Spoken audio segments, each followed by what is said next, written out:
রাজ্যে ভয়ানক পরিস্থিতি, আইন শৃঙ্খলার চরম অবনতি, গোটা রাজ্য জুড়ে নিগো জমি মাফিয়া এবং তোল্লাবাজদের রমরমা।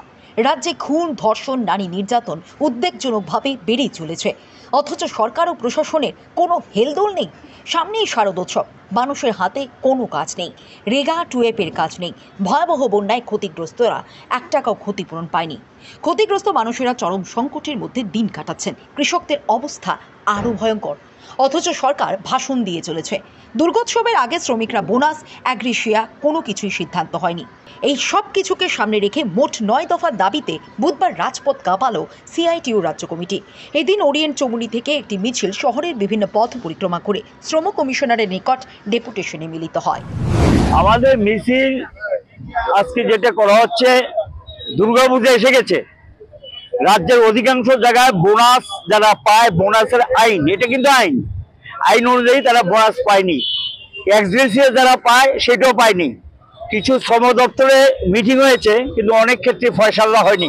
দু একটা ক্ষেত্রে ফয়সালা হয়েছে। ফয়সালা হওয়ার পরও তদারকির অভাবে এবং এক্সগ্রেসিয়া এবং বোনাস থেকে বঞ্চিত হয়। রাজ্য সরকার যেটা ঘোষণা করেছে এক্সগ্রেসিয়া, এটা কিচ্ছুই না। জিনিসের দাম বাড়ছে আর এক্সগ্রেসিয়া আগের জায়গায় দাঁড়িয়ে আছে। এটা প্রতিবাদে একটা লোকে আমাদের। দ্বিতীয় লোকে বন্যায় ক্ষতিগ্রস্ত শ্রমজীবীরা, তাদের বাড়িঘর পুনর্নির্মাণ এবং তার সঙ্গে দেখা যায় পুনর্নির্মাণে কোনো হেলদোল নেই। কৃষি জমি ক্ষতিগ্রস্ত হয়েছে, কোনো আর্থিক সহযোগিতা নেই, শুধু বক্তৃতা চলছে, কোথাও কোনো সাহায্য পায়নি। এবং বন্যার্থে যারা ক্ষতিগ্রস্ত হয়েছে তাদেরকে এটা দিতে হবে। দলবাজি চলছে, অসম্ভব দলবাজি। যারা বামপন্থী মনোভাবাপন্ন তারা ক্ষতিগ্রস্ত, কিন্তু তাদেরকে অর্থ বা টাকা পয়সা দিচ্ছে না এবং সেখানে তারা ক্ষতিপূরণ পাচ্ছে না। তারপর এদিকে দেখা যাচ্ছে যারা বন্যায় শেষ হয়ে গেছে তাদের উপরে জোর জুলুম চলছে অর্থ আদায় করার জন্য। অর্থ মানে বন্ধন ব্যাংক এই জাতীয় যারা আছে এবং ব্যাংকগুলো ঋণ আদায় করার জন্য চেষ্টা করছে। আমরা বলছি ঋণ আদায় স্থগিত রাখতে হবে। তৃতীয় যেটা, সমক্ষেত্রে মহিলাদের উপর নির্যাতন চলছে, তাদের সম্মান মর্যাদা হানি হচ্ছে এবং সেই মর্যাদা পাচ্ছে না। নারী নির্যাতন বেড়ে গেছে। এটার বিরুদ্ধে আমরা পরিষ্কারভাবে বলেছি যে এটা চলবে না এবং এটা বন্ধ করতে হবে এবং শ্রমিকদের উপরে অত্যাচার বন্ধ করতে হবে। তারপর এখন পুজো এসছে, বাজার ফাঁকা, বন্যায় ক্ষতিগ্রস্ত, রেগার কাজ নেই, টুয়েবের কাজ নেই, পেমেন্ট নেই, কাজ করেছে পেমেন্ট পাচ্ছে না।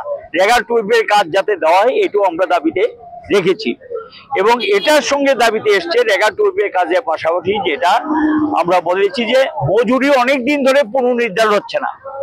নিয়ম হলো 6 মাস পর পর মূল্য সূচক অনুযায়ী মজুরি পুনর্নির্ধারণ করতে হয়, কিন্তু সেখানে মজুরি পুনর্নির্ধারণ করা হচ্ছে না। আমরা বলছি মজুরি পুনর্নির্ধারণ করতে হবে, এভাবে চলবে না। মজুরি পুনর্নির্ধারণের সমস্ত ব্যবস্থা করতে হবে। এই দাবি আমরা সরকারের কাছে আজকে জানাবো। শ্রম দপ্তরকে সক্রিয় ভূমিকা নিতে হবে। ঘুমিয়ে আছে, কোনো হেলদোল নেই। রাজ্য সরকার ঘুমিয়ে আছে, শ্রম দপ্তর ঘুমিয়ে আছে।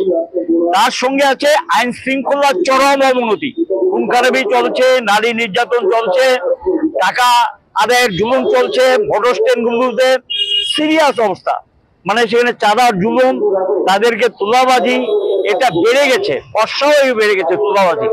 আমরা বলবো এটা অবিলম্বে বন্ধ করা হোক। এমনি তাদের কাজ নেই, খাদ্য নেই, তার মধ্যে তোলাবাজি, বেতনের অংশ নিয়ে নিচ্ছে, তোলাবাজি দিতে হবে এবং যা পায় মজুরি তার অংশ নিচ্ছে। এই যে অবস্থা, এই তোলাবাজি বন্ধ করার জন্য আমরা দাবিতে রেখেছি এটা যাতে করা। তার সঙ্গে শ্রম কোড বাতিল করতে হবে, এটা শ্রমিকদের উপর নিপীড়ন বন্ধ করতে হবে। এগুলো দাবির মধ্যে আছে। এই দাবিগুলো নিয়েই আমরা সরকারের কাছে আজকে দাবি নিয়ে আমরা যাচ্ছি এবং আমরা বলবো